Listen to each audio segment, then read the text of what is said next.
Достар, бистас дегенді ұмытып қалған жоқсыңыздар ма? Бала кезде көбірек ойнайтын едік. Ең бірінші бірлік деген болады.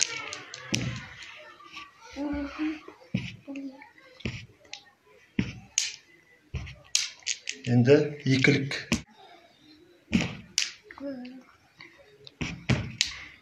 Үштік.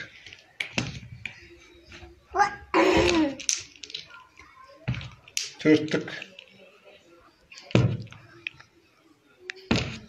Бестік. Алтылық.